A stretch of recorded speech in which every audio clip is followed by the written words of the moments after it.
ಹೇಗಿದೆ ಈಗ? ಈಗ ಆಗಿನ ಲೈಫ್ ನೋಡಿದ್ರು ಈಗಿನ ಲೈಫ್ಗೂ ಏನ್ ವ್ಯತ್ಯಾಸ ಇದೆ? ಈಗ ಅನಿಸ್ತಾ ಇದೆ. ಆಗಿನ ಲೈಫಲ್ಲಿ ತುಂಬಾ ಪ್ರಶ್ನೆಗಳಿತ್ತು ಗುರುಗಳೇ, ತುಂಬಾ ಗೊಂದಲ, ತುಂಬಾ ಪ್ರಶ್ನೆಗಳಿತ್ತು. ಹ್ಮ್ ಇವಾಗ ಯಾವುದೇ ಪ್ರಶ್ನೆಗಳಿಲ್ಲ, ಯಾವ ಗೊಂದಲನೂ ಇಲ್ಲ. ನಾವು ಆರಾಮಾಗಿ ಈಗ ಲೈಫ್ ನ ಲೀಡ್ ಮಾಡ್ತಾ ಇದೀವಿ. ಹ್ಮ್ ಆಮೇಲೆ ಈಗ ಏನೇ ಕ್ವಶನ್ ಬಂದ್ರು ಅದನ್ನ ಆ ಉತ್ತರ ಉತ್ತರನ ನಾವೇ ತಿಳ್ಕೊಳ್ಳುವಷ್ಟು ಶಕ್ತಿ ಬಂದಿದೆ ಇವಾಗ. ಹ್ಮ್ ಏನೇ ಪ್ರಶ್ನೆ ಇದ್ರೆ ಅದು ಉತ್ತರ ಸಿಗುತ್ತೆ. ಉತ್ತರ ಸಿಗುತ್ತೆ.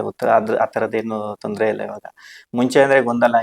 ನಾವು ಚಿಕ್ಕ ವಯಸ್ಸಲ್ಲೇ ನನ್ಗೊಂದ್ ಏನ್ ಎಕ್ಸ್ಪೀರಿಯನ್ಸ್ ಆಗಿತ್ತು ಅಂದ್ರೆ, ಹ್ಮ್ ಯಾವಾಗ್ಲೂ ಆಕಾಶ ನೋಡಿದಾಗ ಎಲ್ಲಿದೆ, ಎಲ್ಲಿವರೆಗೂ ಕೊನೆ ಇದೆ ಆಕಾಶ, ಎಲ್ಲಿ ನಾವ್ ಹೆಂಗ್ ಹೋಗಕ್ಕಾಗತ್ತೆ ಅಲ್ಲಿಗೆ, ಹಾ ಈ ತರ ಕ್ವಶನ್ಗಳೇ ಬರ್ತಾ ಇದ್. ನನ್ಗೆ ಬೇರೆ ಏನು ಕ್ವಶನ್ ಬರ್ತಾ ಇಲ್ಲ. ಯಾರಾದ್ರೂ ಬಾವಿ ಒಳಗಡೆ ಕಪ್ಪೆ ನೋಡೋರು ನಮ್ ಮೇಲ್ ನೋಡ್ತಾ ಇದೆ, ನಾನೇ ಬಾವಿ ಒಳಗಿದ್ದೀನಿ, ಮೇಲೆ ಇದಿದೆ ಅಂತ. ಪ್ರಪಂಚ ಮೇಲಿದೆ, ನಾನ್ ಬಾವಿ ಒಳಗಿದ್ದೀನಿ ಅಂತ. ಹಾ ಆತರ ಎಕ್ಸ್ಪೀರಿಯನ್ಸ್ ಆಗ್ತಾ ಇತ್ತು ಮುಂದೆ. ಹಾ ಇವಾಗ ನನ್ಗೆ ಯಾಕೆ ಹಂಗ ಅನ್ನಿಸ್ತಾ ಇತ್ತು ಅಂತ ಈಗ ಅರ್ಥ ಆಯ್ತು ನನಗೆ. ಹಾ ಯಾಕಂದ್ರೆ ನಾವೆಲ್ಲ ಬಾವಿ ಒಳಗಡೆ ಕಪ್ಪೆಗಳೇ ನಾವೆಲ್ಲ ಇವಾಗ. ಹಾ